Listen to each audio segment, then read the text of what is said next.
Bismillahirrahmanirrahim.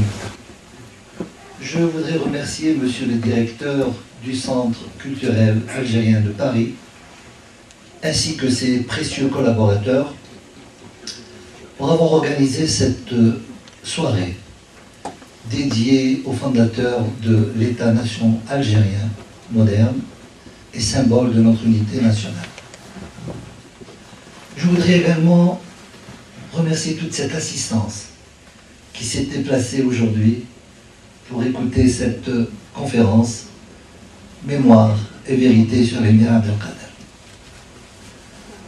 Surtout notre président, qui est fatigué quand même, mais il a pu se déplacer et nous honorer de sa présence, ainsi que vous tous et toutes, surtout mademoiselle Martine Lecoz, et je ne peux pas tous vous citer, mais vraiment je suis très ému de vous voir. Également, bien sûr, nous avons quelques amis qui sont venus d'Allemagne et des États-Unis, et même un représentant qui est venu spécialement de Témouchent. Il a entendu, il a pris l'avion, il est venu, Monsieur Mekid et Madame Boutaleb. Mémoire et vérité sur l'émir Abdelkader.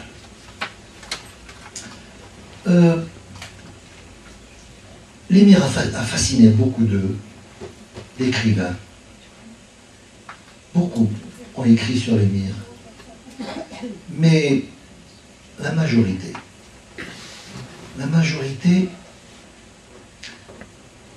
je m'excuse du terme, mais ont plagié les erreurs des autres. Pour écrire sur l'émir, il faudrait connaître le personnage, savoir où il est né,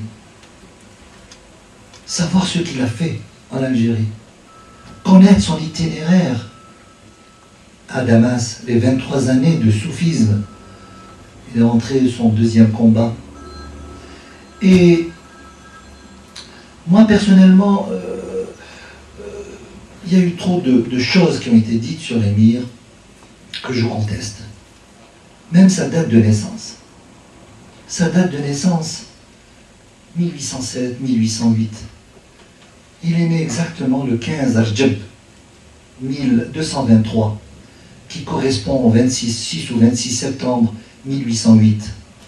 Vous me direz pourquoi 1808 ? 1808, c'est l'année du traité d'Erfurt, qui a scellé l'alliance entre la France et la Russie. C'est aussi l'annexion au système continental de l'empereur de l'Espagne et du Portugal. Également, nous savons tous que la Moubaïa a eu lieu en novembre 1832. Si nous retranchons 1832, nous avons 1808. Il est né exactement 1808. Maintenant, l'émir Abdelkader Nasruddin Abdelkader Ben Mahiddin Al-Hassani. Al-Hassani, c'est son véritable nom. Sa généalogie remonte à la 12e génération à Sidi Abdelkawi, premier, qui lui-même remonte 12 générations à Idriss l'Akbar, fils de Abdallah al-Kamil, fils de Hassan al-Mutanna, fils de Hassan al-Sabt, fils de Fatima, fille du prophète Mohammed sallallahu alayhi wa sallam. Donc à 29 générations, c'est le descendant du prophète. Il est fils de Mahiddin, fils de Mustafa, son grand-père c'est de Mustafa, qui a fondé la Zawiya de Guetna.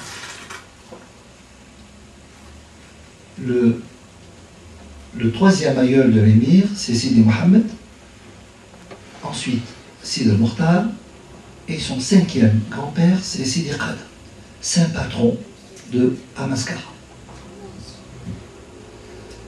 L'émir Abdelkader est né à Al-Guetna.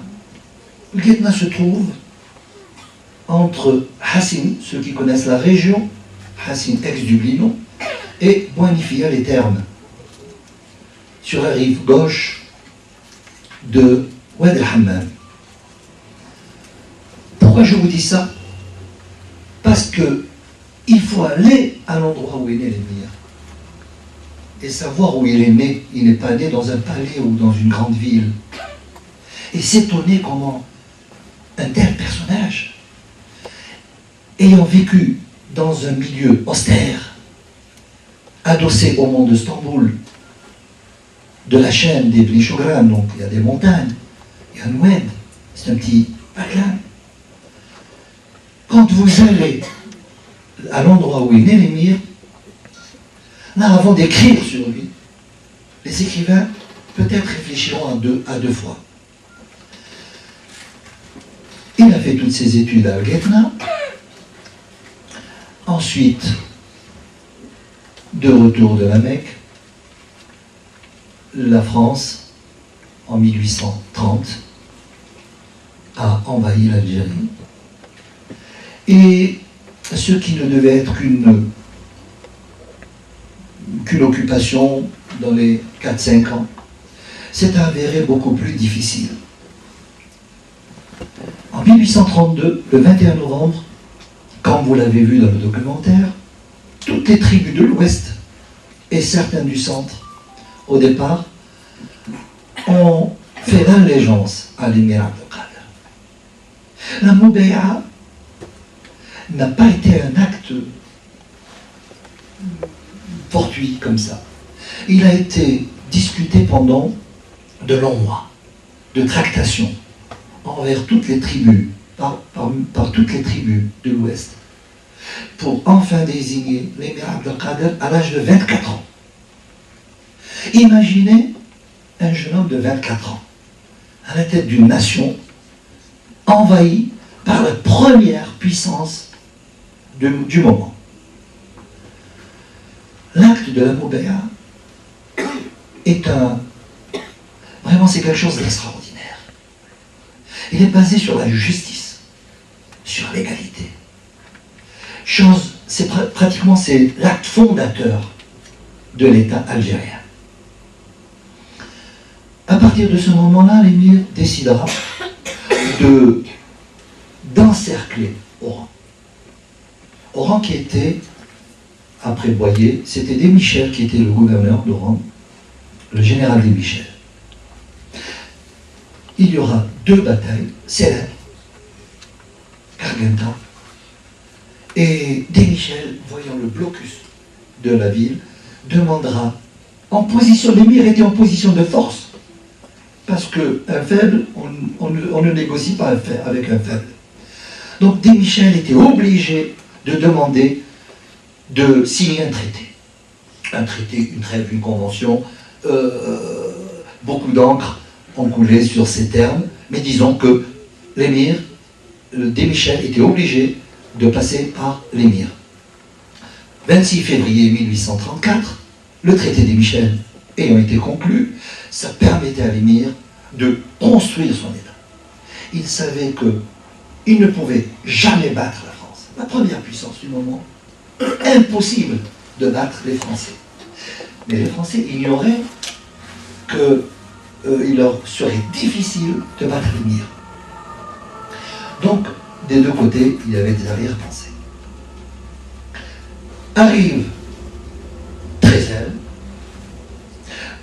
d'une manière peu cavalière, il prend la place de Desmichel, il se croit assez fort pour détruire l'émir, et le 28 juin 1835 a eu lieu la célèbre bataille de la Makta. C'est l'un des 3 plus grands désastres des armées coloniales françaises en Afrique. La Makta, Sidi Ibrahim et les 2 retraites de Constantine. La bataille de la Makta, c'est un véritable désastre. Les rapports militaires attestent cela.